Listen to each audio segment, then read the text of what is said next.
How's everybody today? Good. Well, we had good work at practice today. I think the players are focused on what we need to do, and the focus needs to be on, great preparation from this time forward in terms of not necessarily practicing more, but sometimes less is more in terms of practice, but the mental preparation, watching film, understanding what the other team does, understanding the plan. This is a great competitive venue, the SEC championship, in a great environment against a really, really good team, and I think that, we all want to try to get ready to do our best. So, winning the SEC is something that's very, very meaningful, I think, to a lot of people, and certainly to the players on our team.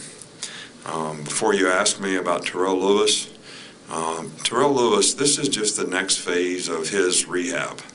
All right, every player goes through, okay, I can straight line run, I can run on the treadmill, I can start to cut, now I can start to do football-related type stuff, but that does not at all mean that he's been cleared to play football, or even has it been discussed that he will play football. So this is just the next phase of his rehab in terms of what he needs to start doing. And when he passes this phase, then we'll go to the next phase. And it's a medical decision as to when, he might be ready to play. But it's certainly not anytime soon in terms of the game coming up for sure. So we don't really have anybody else that didn't practice today that has injury issues. I know that Terrell's put in a lot of work, but what does it say about your medical staff and training staff just that he's actually on the field less than 5 months after tearing his ACL? Well, I think that, most of the time he's pretty much on schedule for, what our expectation or what most people's expectation would be. I think all he's doing is some individual drills. He's not really doing any football-related contact or anything like that. I think we have an outstanding medical staff. Dr. Kane, Dr. Andrews, the whole team of people here, Jeff Allen, all the training staff, not only do a really good job of taking care of our players, but they do a really good job in rehab with the players and work in conjunction with Coach Cochran to try to get guys where they need to be so they have an opportunity to get back on the field and be productive as soon as it's safe for them. You look at key factors like third down, explosive plays, turnover margin. How well matched are these two teams? Well, I think the things that you just talked about are obviously things that have a pretty significant impact on winning and losing. I think two teams are in a championship game because they've done a good job in both of those areas, all the three of the areas, and that's why they're very successful. So I'm not really ever sat down and made a comparison. I know that we've been on our defense to get more turnovers in the last few games, and there was a period of time in there where I thought the ball was on the ground too much, but it was better in the last game. So, we made a lot of explosive plays, but we also gave up a few, and that's something that we need to get cleaned up. Right here with Mark. This isn't about the game, but I'm just wondering, have you had a chance to talk to Reuben Foster at all lately? And also, what do you think about him getting another chance with Washington? I have not talked to Reuben. I don't know really much about the situation. Anything that we can do to help Reuben or support Reuben in any way, I think he knows that we're here for him. I love to see our guys make good choices and decisions and do the right things, and hopefully people can help Reuben do that in the future so he can have an outstanding career. But I have not talked to him, no.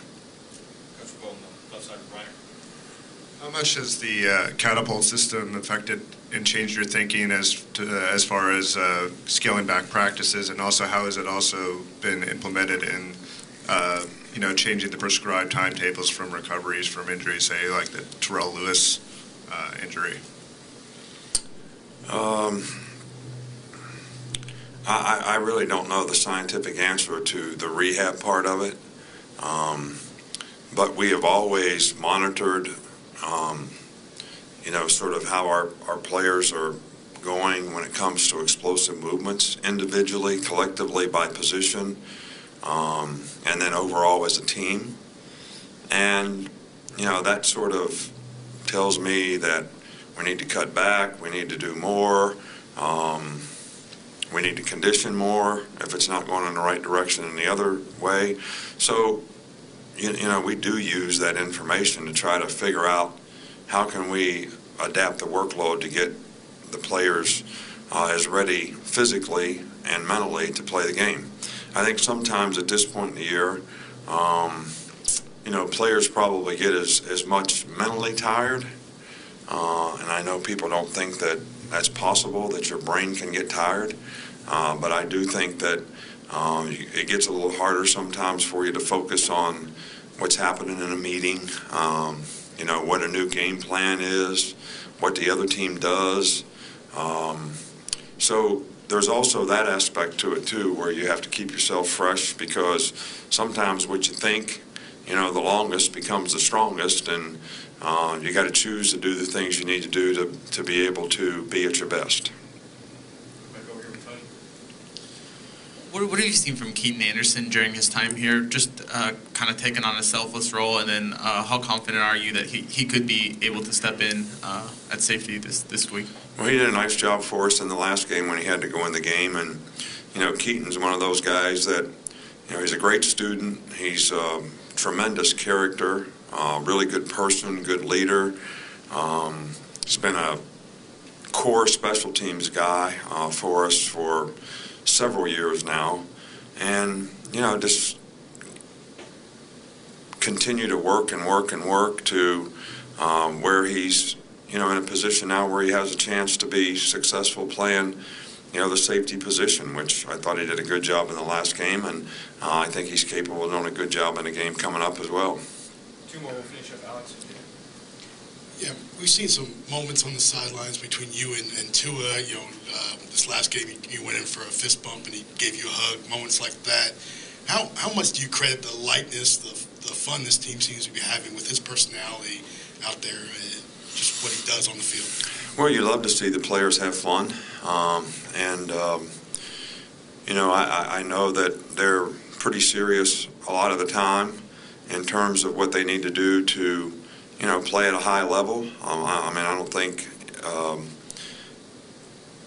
that you can't be focused and have a certain amount of mental intensity to be able to play and compete at this level, but at the same time, you should get excited and have fun when you make good plays, as well as we share disappointments when we make bad plays. So I think that's part of being a team. Being on a team is a lot like being in a family. Sometimes things go well in your family and everybody's happy, and sometimes things can happen that aren't so good, and you all got to kind of persevere together. So that's pretty much. But look, when some of your best players on your team are really good guys, that always makes for good team chemistry. Coach will finish up here with Ben. During the broadcast on Saturday, Gary Danielson mentioned that he talked with you about the subject of quarterback transfers in general and Jalen Hurts in particular. I was wondering if that was a subject that had come up with you and Jalen or not. No, it really hasn't. We're all kind of focusing on this game. I think Jalen's focused on the game. I'm focused on the game. I don't think anybody's thinking about that much right now. I don't think we'll be thinking about it a whole lot until we get finished playing. Jalen's been a real positive influence on the team this year. He's really handled this like as professionally as anyone could ever expect anyone to. He's embraced the role that he has, and I think he's improved because of it. And I think whatever happens in the future, that's going to benefit him. Thank you. Thank you.